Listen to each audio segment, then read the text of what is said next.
March Madness. In fact, I'll be doing a show later this week about March Madness because everything that's been revealed this month will blow us away. So it's fun. Now, of course, there's people that are still suffering and hurting, and I always empathize with that. But you know, you have to take the good with the bad, and right now there's a lot of good that we need to focus on also. Absolutely. Now, I was reading more about what happened on the Oscars with Will Smith hitting Chris Rock because he made a joke about his wife, about her head being shaved. I think she's got alopecia. She suffers from alopecia. And Will Smith got really angry, got up and hit him. Now, and some people say this was fake. I was reading and I found out that Chris Rock didn't write that joke. It was the writers that wrote that joke for him to say. And Chris Rock also had no intention or no knowledge that his wife was suffering from alopecia. Do you think that this was written possibly by the white hats to destroy the BLM narrative that the white billionaires who are very higher up, racist, who are creating these propaganda narratives to divide and conquer? Well, I will never say something I don't know. So I don't know. But what I will say, which I find pretty interesting, is it seems like everything, we'll go through this today, almost everything we hear about has intentional multiple narratives. So there's no one single narrative with any event that goes on. So to give you an idea in regards to that, absolutely the white hats could have been involved, and it would help take these knuckleheads down. But there's a couple of things I've noticed in that. First, if you noticed, Will Smith was laughing until he looked over to his wife, which is probably about 6 to 8 feet to the left. He wasn't even next to his wife.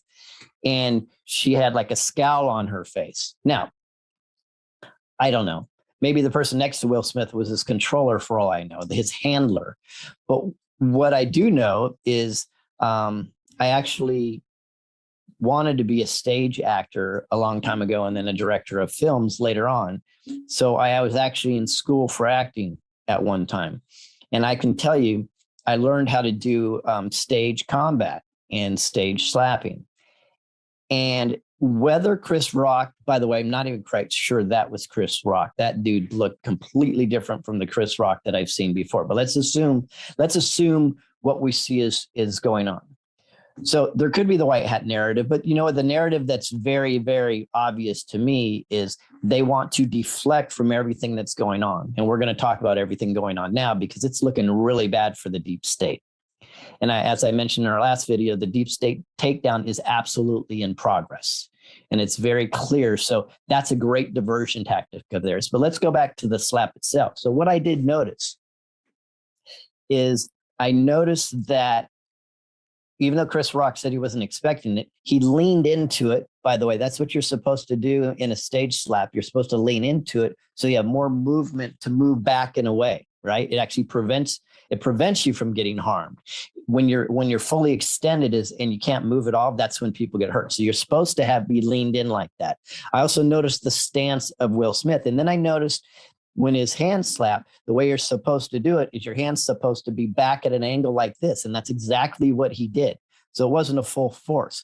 So you can make an impact and it's supposed to graze off the face and then they're supposed to react. So maybe it was real.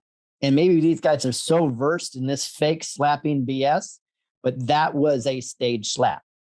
Seen it many, many times. And that's how it was handled. So in my opinion, it was a diversionary tactic from everything's going on. If you also look, there's a lot of weird symbolism in the background going on with the triangles and pyramids and so on and so forth. So I really don't know, but I know we're in the middle of a fog of war and there's multiple narratives with everything that's going on. So it sure looked really bad for Hollywood. That's for sure.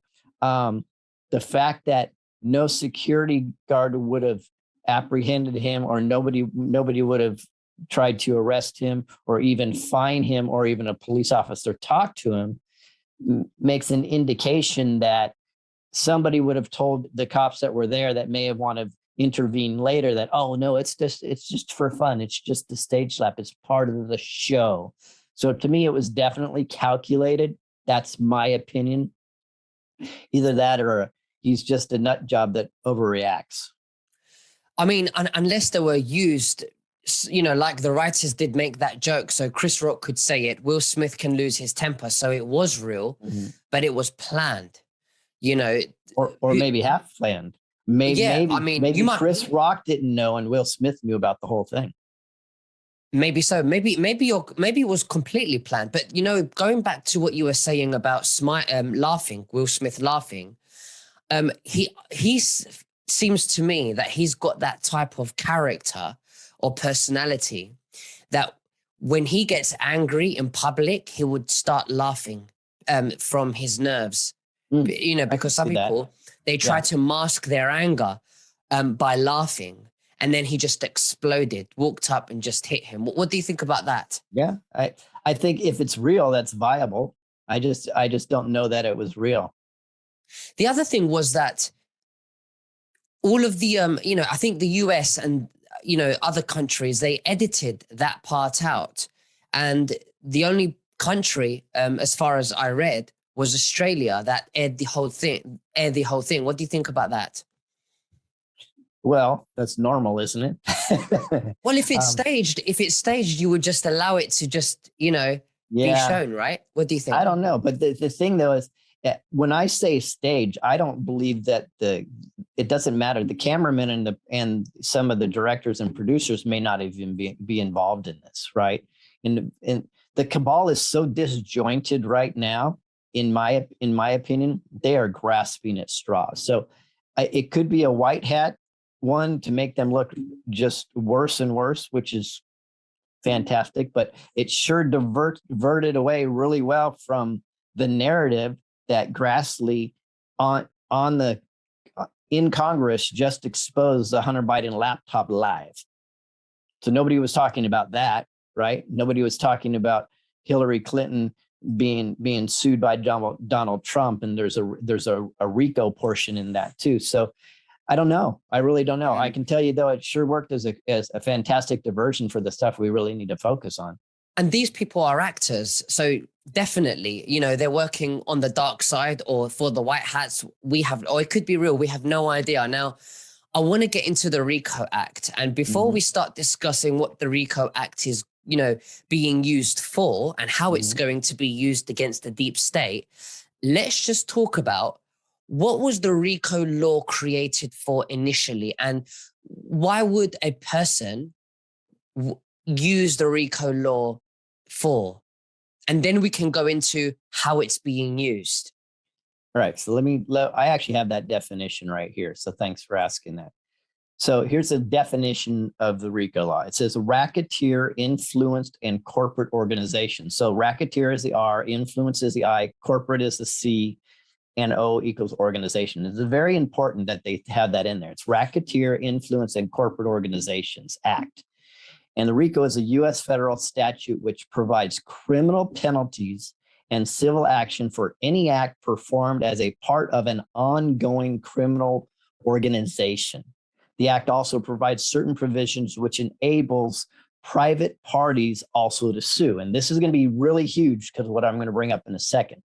The end of it says the act also provides certain provisions which enables private parties the ability to sue. So I heard on your show, I think it was yesterday, Michael Jaco mentioned the RICO Act.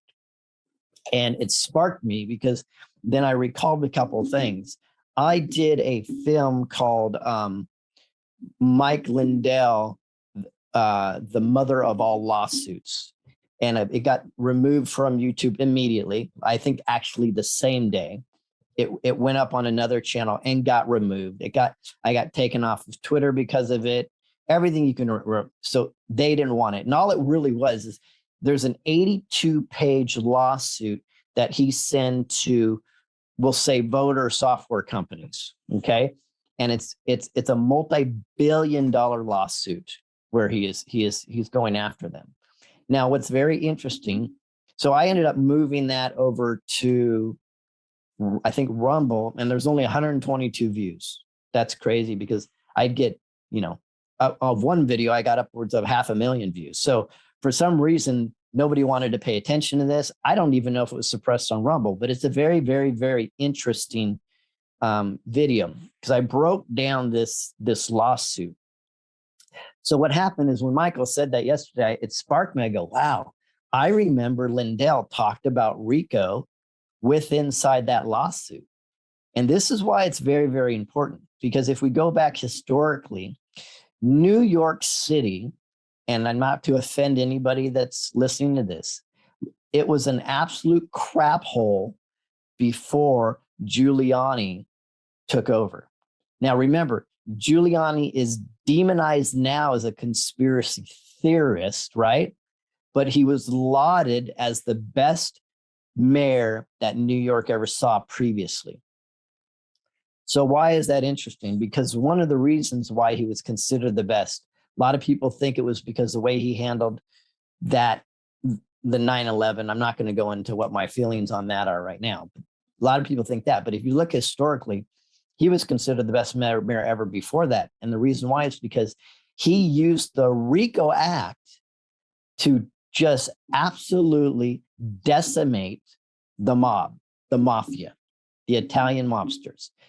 And more. There's also a lot of people don't know there's a Jewish mob inside of New York and Las Vegas also, and it's huge. So he absolutely decimated them. He just destroyed them, got rid of them. And the way he did it is with the RICO Act. It's the Racketeering, Influence, and Corrupt Organizations Act. He used that to take their organizations down, and he cleaned up that city where it was one of the best cities in the whole world. People could not wait to go there. Now, after he was gone, the Marxist mayors took over and absolutely did the same thing. They destroyed the city. They cannot have a good city. The Marxists cannot have that because they lose their leverage.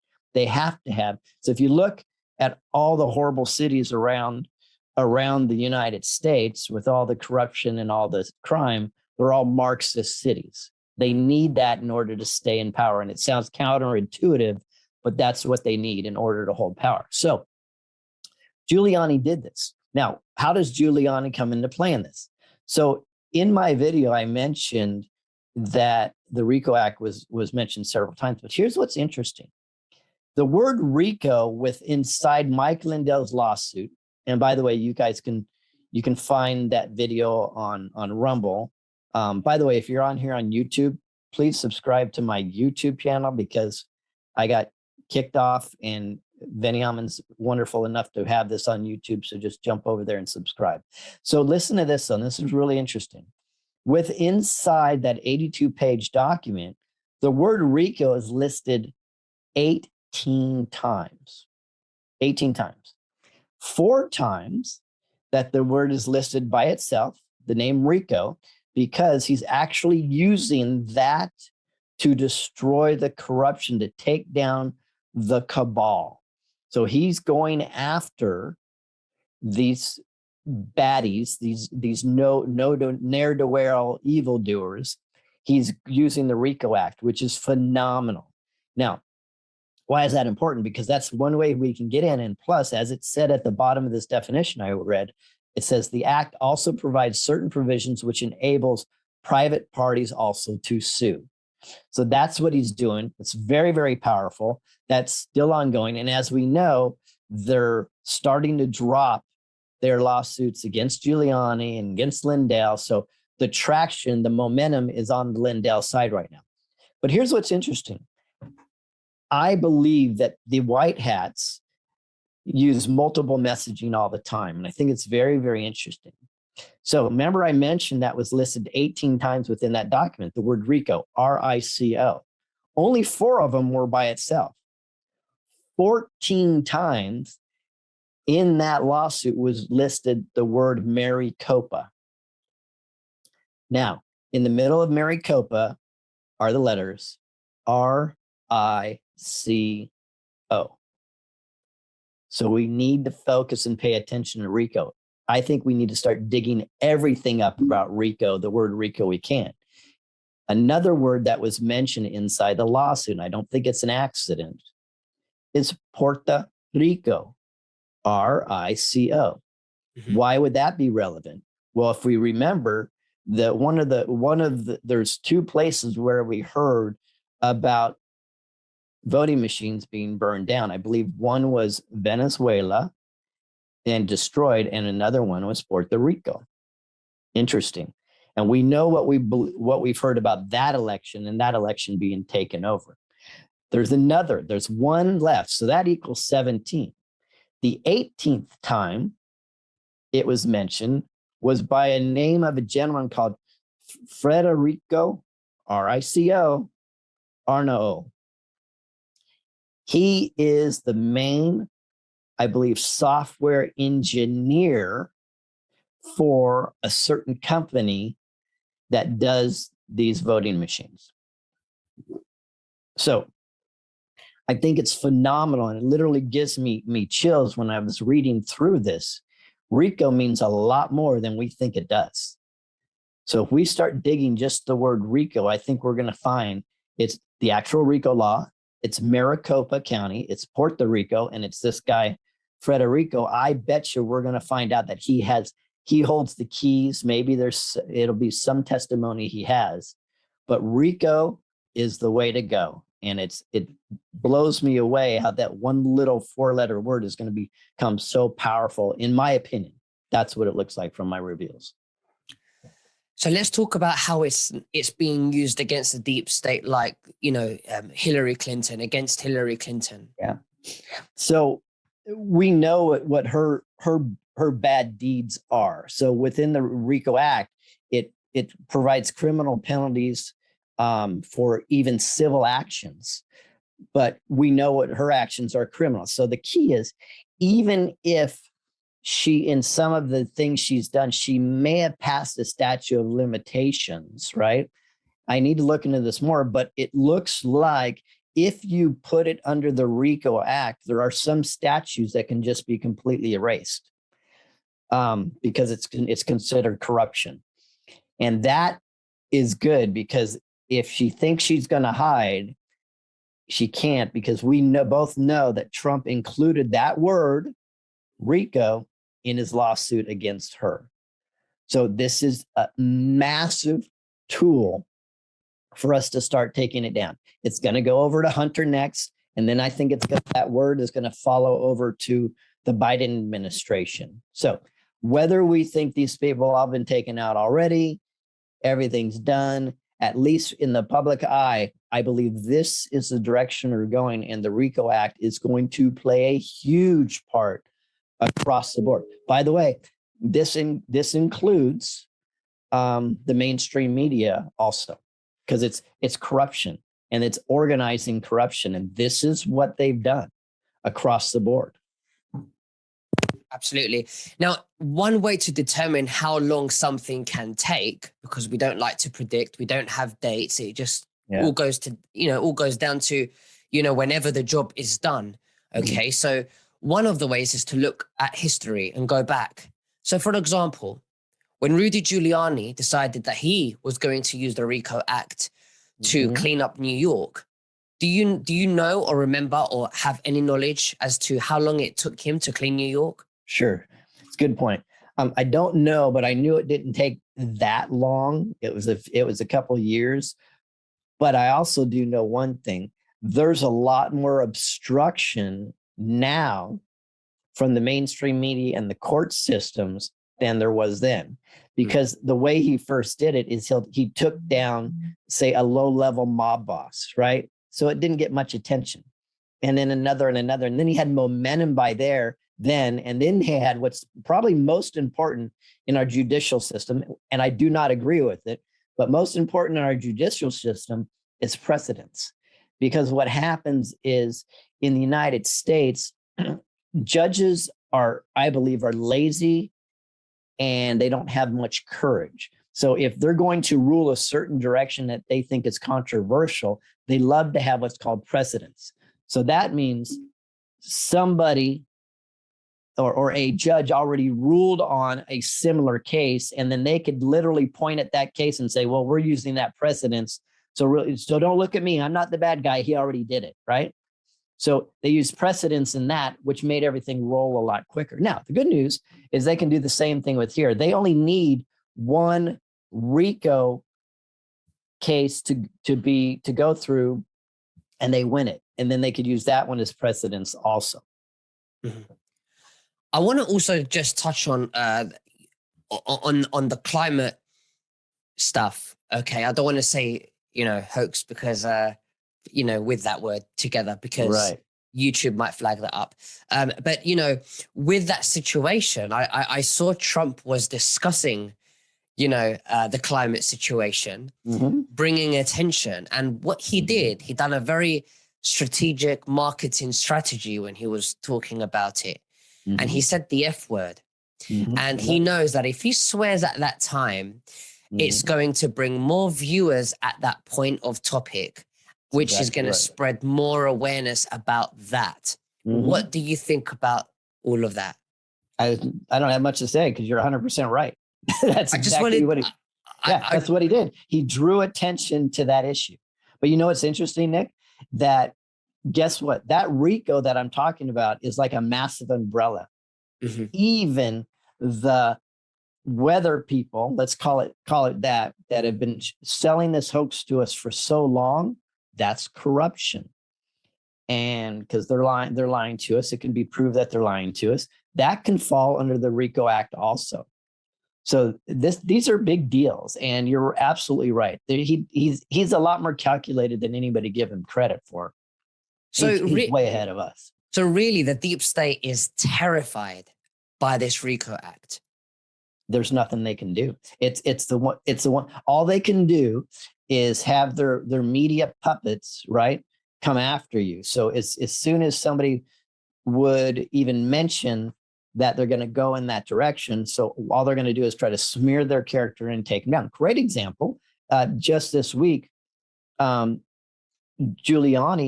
and made some wonderful progress in regards to his lawsuit, in regards to the lawsuit against him with one of the software companies, but you didn't hear about that.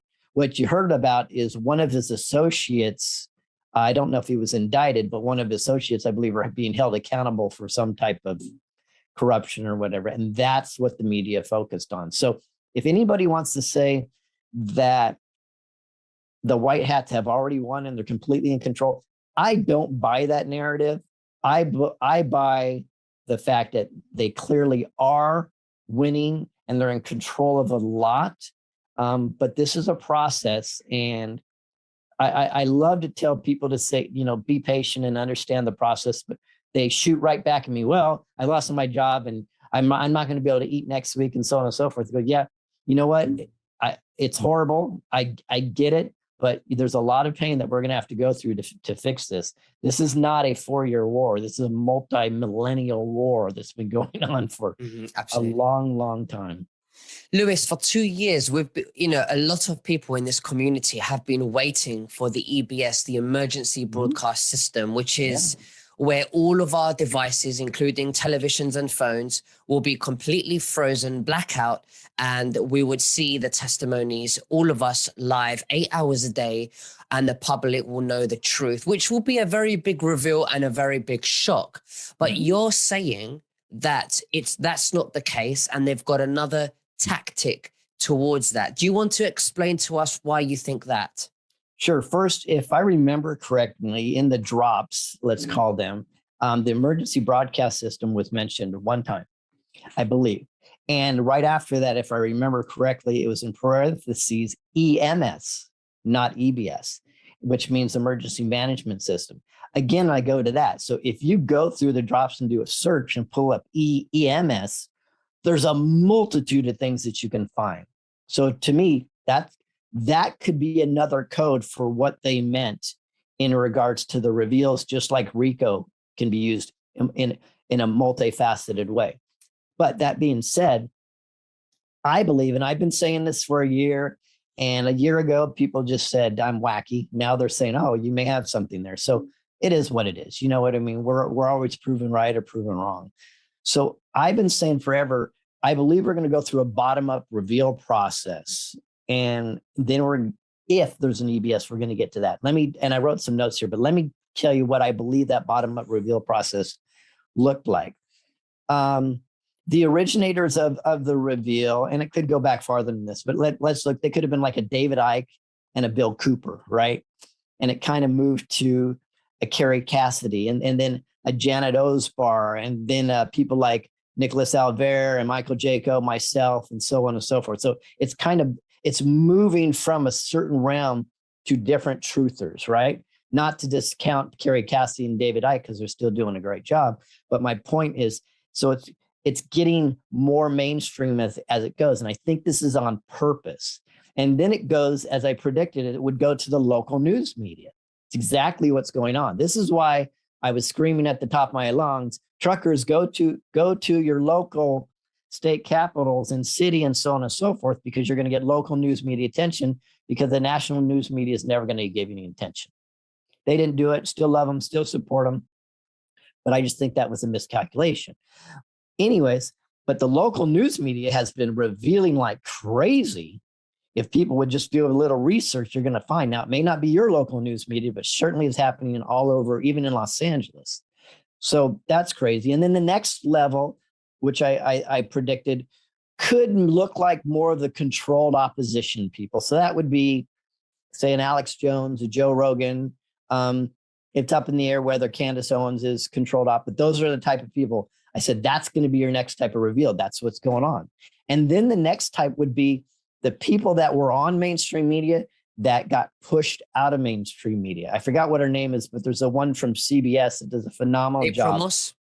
No, she's another one, by the way. No, one right before April Moss. She was a few months before April Moss. And then after those, there's the Laura Logan, which I think everybody needs to pay attention to, because she has nails on revealing the corruption like you've never seen it before. She will not take any crap. She was just in an interview a couple of weeks ago with two former Fox News people, one that got pushed out because they said I believe he was acting sexual with people, but I think they pushed him out for another reason. So that's the level that it's at right now. And then I said, you're going to start seeing interviews on mainstream medias like a CNN and so on and so forth, where the anchor may not have that same revelation, but the person they're interviewing will start doing reveals. All of this is coming to play, right? And then you'll see something like, and I wrote this down, if you just a couple of days ago, Howard Kurtz on Sunday Morning Fox News revealed what Virginia Thomas, Clarence Thomas' wife, said on a text. Now, of course, he prefaced it with something like, this is her conspiracy, or she's crazy, or whatever. It doesn't matter. It still hit the mainstream media, and it gets people to think. And what she was talking about is the fact that there may be a barge off of an island near Cuba that are holding political prisoners, which would be our deep state. I think I said that enough to keep you on this channel, and people get it. That's what she said in her text message. And that text message was from Virginia Thomas, Clarence Thomas's wife, to Mark Meadows, right? Very important. These are all reveals, right? And then what did you see? Just when the whole Will Smith, Chris Rock thing's going out, you have Chuck Grassley and Jim Jordan and more in Congress exposing Hunter's laptop. So I say, what's going to be next? I think you'll probably see a Tucker type person do some major reveals, right? And the coup de grace, and this is, I know this sounds really weird to everybody, but here's where I think it's going to go next. And I believe this is Trump set it up, and I'll explain why. I think the end before there will be an EMS or EBS, if there is one, will be a CNN or a New York Times, believe it or not, doing the reveals. And here's why I think that's going to happen. The two most demonized organizations by Trump in regards to fake news were CNN and the New York Times. So what he's done is he's positioned those as the go-to anti-deep state news networks. What that means, though, is so all the eyes that watch them are people that don't believe there's a deep state. Mm-hmm. So where can you finally convince the people that don't believe there's a deep state? You'd have to do it on the networks that they watch. So in my opinion, I don't know when, because I don't predict dates, but it could be within a month or more or less. We'll see that CNN and New York Times will start doing some major disclosures.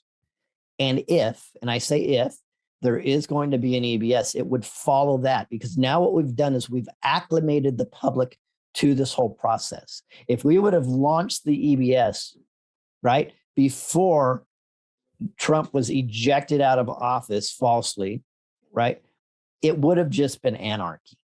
And I really believe the whole time they've been trying to save some lives in the background as much as they possibly can. But now